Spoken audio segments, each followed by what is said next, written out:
कोशिश करने वालों की हार नहीं होती है। लहरों से डरकर नौका पार नहीं होती है। कोशिश करने वालों की हार नहीं होती है। लहरों से डरकर नौका पार नहीं होती है। नन्ही सी चींटी जब दाना लेकर चलती है, चढ़ती दीवार पर 100 बार फिसलती है। नन्ही चींटी जब दाना लेकर चलती है, चढ़ती दीवार पर 100 बार फिसलती है। गिरकर चढ़ना, चढ़कर गिरना, गिरकर चढ़ना ना अखरता है। मन का विश्वास रगों में साहस भरता है।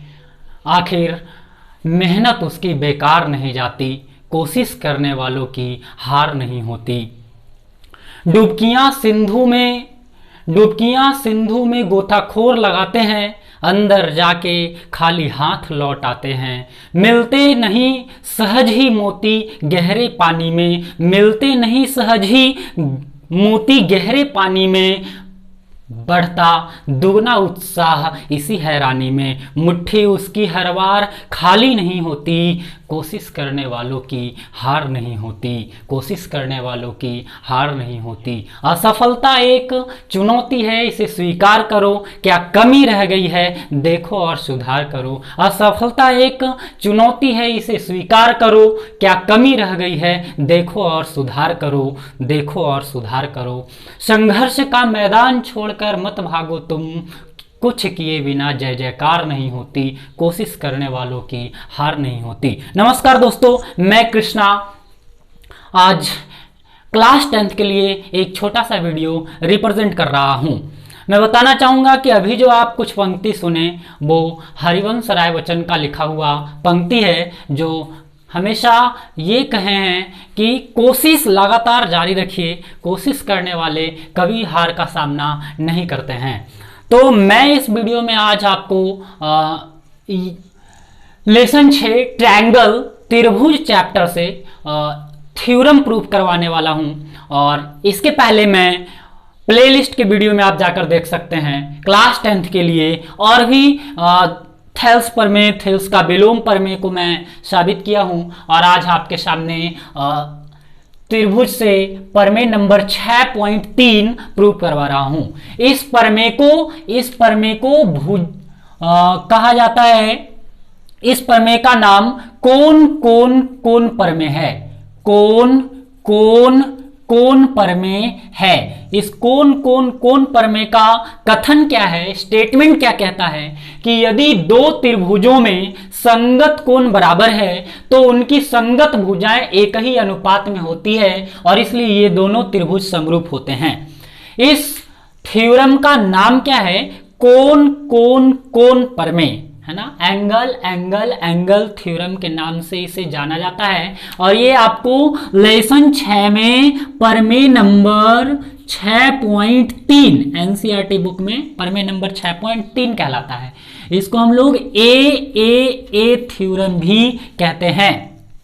कथन को एक बार और रिपीट कर रहे हैं हम। यदि दो त्रिभुजों में संगत कोण बराबर है तो उनकी संगत भुजाएं एक ही अनुपात में होती है और इसलिए ये दोनों त्रिभुज समरूप होते हैं। चलिए इसको ध्यान से देखते हैं हम लोग कि ये क्या कहता है। कह रहा है दो त्रिभुज, इस तरीके का दो त्रिभुज है और ये दोनों त्रिभुज के संगत कोण जो है वो बराबर दिए हुए हैं। संगत कोण इस दोनों त्रिभुज का बराबर है। दो ट्रायंगल ABCDEF और ये दोनों ट्रायंगल का ये जो कोण दिख रहा है ना, संगत कोण, ये संगत कोण ये दोनों ट्रायंगल का आपस में बराबर है। तो हम लोग थ्योरम को प्रूफ करने के लिए सबसे पहले लिखते हैं दिया है। क्या दिया है, ABC और DEF दो त्रिभुज है। ABC और DEF दो त्रिभुज है। दो समरूप त्रिभुज भी आप कह सकते हैं इसको। ABC और DEF दो समरूप त्रिभुज है। समरूप त्रिभुज है। ABC और DEF दो समरूप त्रिभुज है। ये तीनों, इसका कोण बराबर है, इस कारण ये समरूप ही कहलाएगा। अब आपको यहाँ पे देखना क्या है कि इसके कोण बराबर दिए हुए हैं। एंगल जो A है ना वो एंगल D के बराबर है। एंगल B एंगल ई के बराबर है और एंगल सी एंगल एफ के बराबर है। उनकी संगत जो कोण है वो बराबर है, तो कोण को हम लोग बराबर लिख लिए। सिद्ध क्या करना है आपको, सिद्ध करना है इसकी संगत भुजाएं एक ही अनुपात में होती है। कहने का क्या मतलब है, A B upon D E is equal to AB upon D is equal to BC upon EF, BC upon EF is equal to AC upon DF, AC upon DF। यही आपको साबित करके दिखाना है। तो चलिए देखते हैं हम लोग इसको। सबसे पहले हम लोग कुछ कंस्ट्रक्शन करते हैं, और वो कंस्ट्रक्शन क्या है कि इस कोई ट्रायंगल में आपको एक ऐसी लाइन ड्रॉ करना है, एक ऐसा लाइन ड्रॉ करना है। इस लाइन का नाम आप कुछ भी रख सकते हैं, चलो PQ रखें। ये 2 पॉइंट आपको ऐसा लेना है PQ, टूटी हुई लाइन में बनाओ ताकि पता लगे कि कंस्ट्रक्शन किया हुआ है, बाद में रचना किया गया है। तो यहां पे हम लोग क्या किए कि P और Q 2 पॉइंट्स DEF में लिया और ऐसा पॉइंट्स लिया, ये दोनों को मिलाने के बाद ये दोनों ट्रायंगल में, इस ट्रायंगल वाली और इस ट्रायंगल जो है, ये दोनों ट्रायंगल का जो भुजा है वो आपस में बराबर है। ऐसा पॉइंट हम लोगों ने लिया है। तो कंस्ट्रक्शन में ये चीज को हम लोग लिख देंगे। क्या लिखेंगे कि त्रिभुज DEF में, त्रिभुज DEF में भुजा DE और DF पर दो बिंदु P और Q को इस प्रकार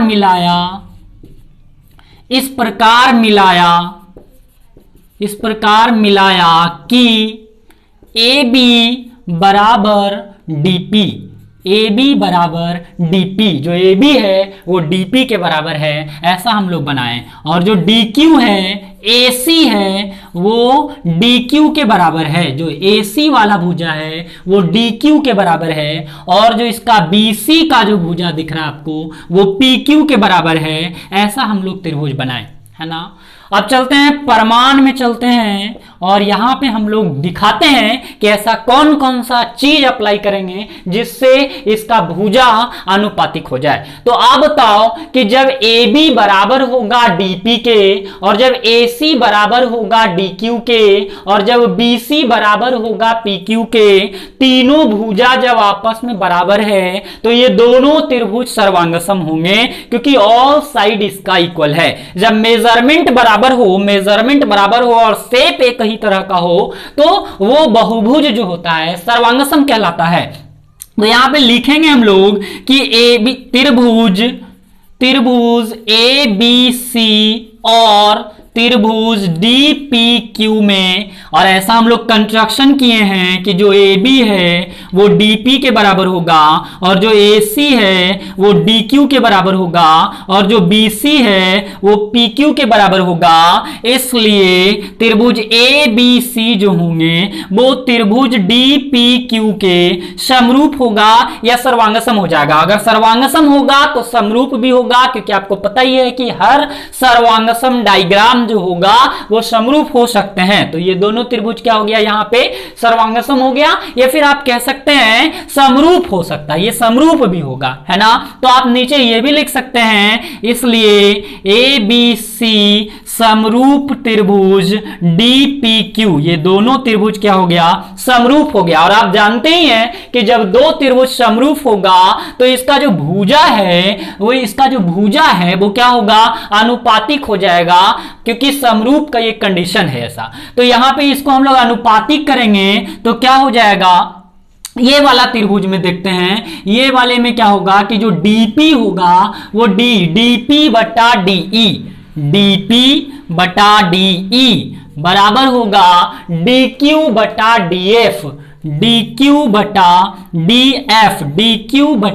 DF, है ना, ऐसा हो जाएगा। ये वाला त्रिभुज और ये वाला त्रिभुज जब समरूप हो गया, यानी BC जो है PQ के बराबर है, और जो BC है वो EF के बराबर है। एक बात यहां पे आपको लिखना होगा, इसको लिखने के पहले, कि यहां पे जो BC है वो जो BC है वो किसके बराबर है, PQ के बराबर है। ऐसा हम लोग कंस्ट्रक्शन में किए हैं, रचना में किए हैं। और ये जो BC है ना, BC, ये जो BC है वो EF के भी बराबर हो जाएगा।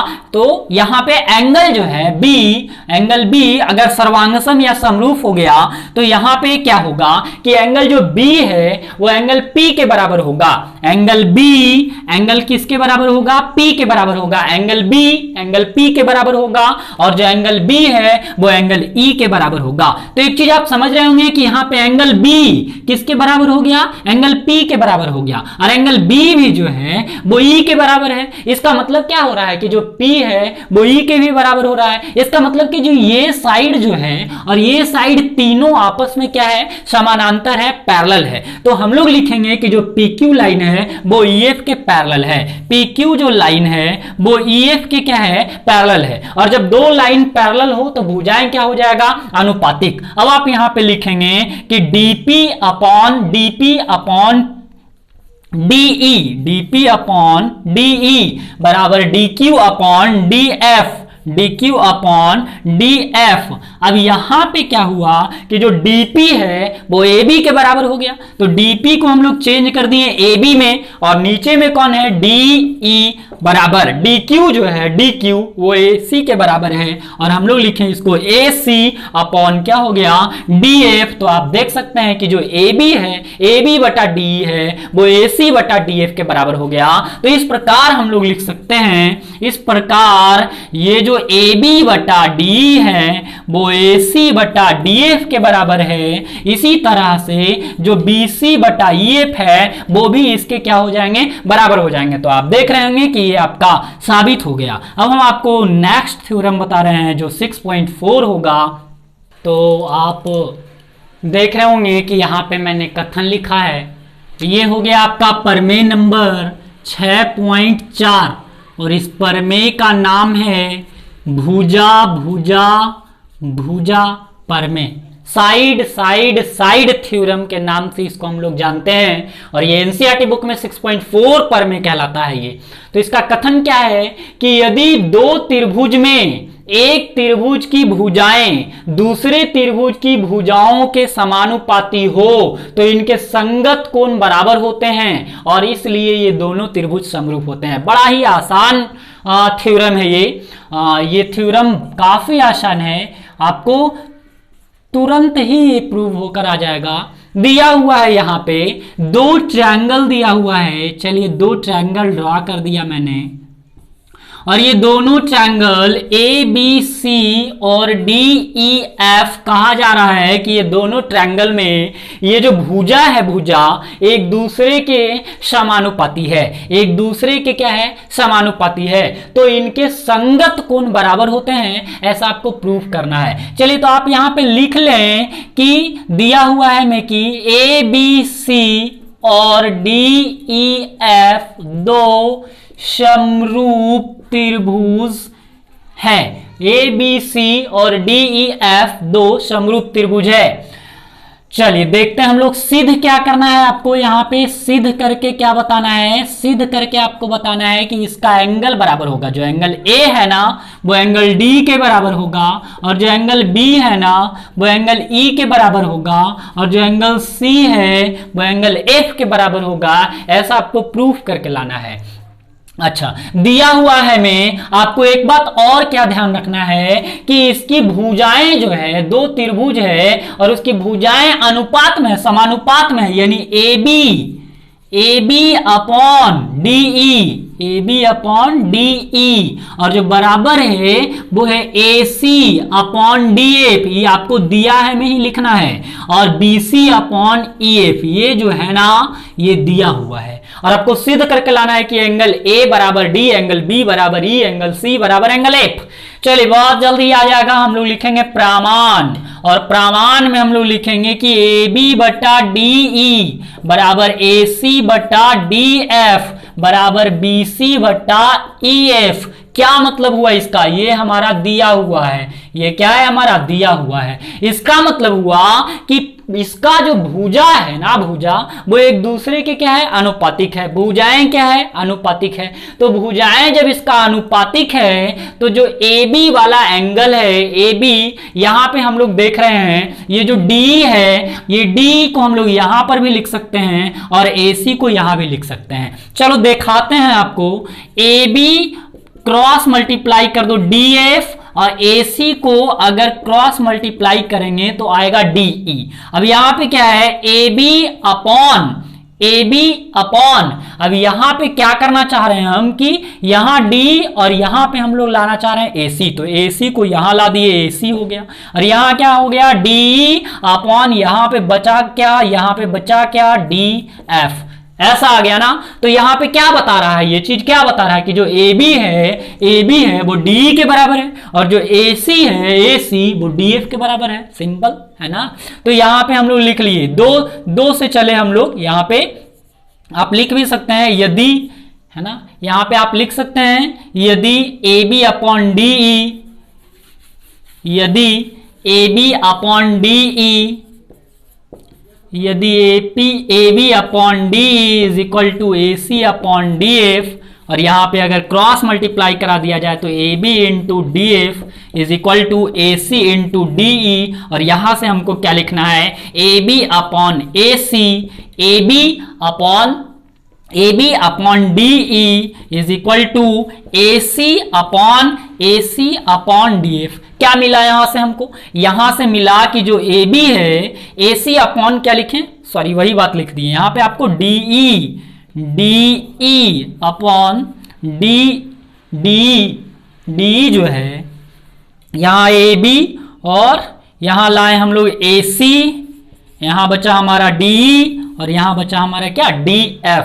तो जो AB है वो किसके बराबर हो गया, DE के बराबर हो गया, और जो AC है वो किसके बराबर हो गया, DF के बराबर हो गया। AB DE के बराबर है, AB DE के बराबर है, और जो AC है वो DF के बराबर है, AC किसके बराबर हो गया, DF के बराबर हो गया।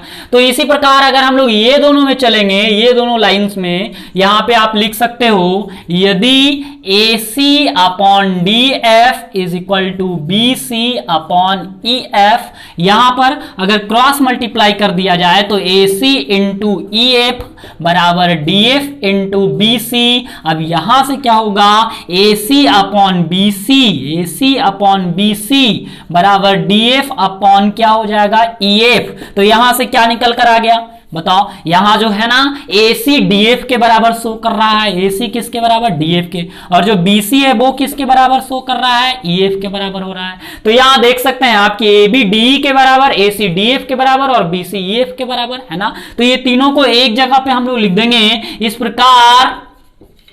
इस प्रकार AC AB बराबर हो गया DE के, और जो AC है वो बराबर हो गया DF के, और जो BC है वो बराबर हो गया किसका, EF के। तो तीनों साइड जब इक्वल होगा तो आप जानते होंगे कि 3 साइड जब इक्वल हो गया दो बहुभुज का, तो ये दोनों ट्रायंगल जो होगा वो क्या होगा, सर्वांगसम होगा। त्रिभुज ABC सर्वांगसम त्रिभुज DEF, साइड पर में इसमें लगा दिए हम लोग, ट्रायंगल क्या हो जाएगा, सर्वांगसम हो गया। और जब ट्रायंगल सर्वांगसम हो गया, माने इसको उठा के इस पर रख दिया जाए तो पूरी ढक जाएगा। तो हम लोग कह सकते हैं कि जो एंगल A होगा वो एंगल D के बराबर होगा, और जो एंगल B है वो एंगल E के बराबर होगा, और जो एंगल C है वो एंगल F के बराबर होगा। तो आप यहां पर देख रहे होंगे कि जो हमें साबित करना था वो हमारा साबित हो गया। नेक्स्ट में देखते हैं हम लोग, देख रहे होंगे कि ये जो आपका थ्योरम है कंप्लीट हो गया। चलिए मिलते हैं आपसे नेक्स्ट वीडियो में, नेक्स्ट क्लास लेकर। तब तक आप धन्यवाद।